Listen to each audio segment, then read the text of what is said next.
اور مومن عورتوں سے کہہ دو کہ وہ بھی اپنی نگاہیں نیچی رکھا کریں اور اپنی شرمگاہوں کی حفاظت کیا کریں،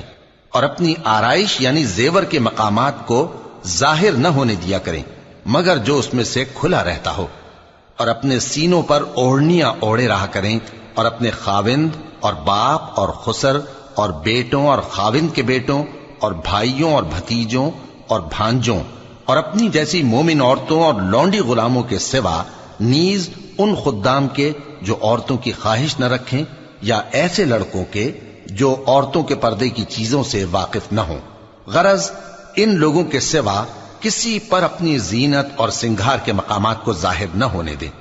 اور اپنے پاؤں ایسے طور سے زمین پر نہ ماریں کہ جھنکار کانوں میں پہنچے اور ان کا پوشیدہ زیور معلوم ہو جائے۔ اور مومنوں سب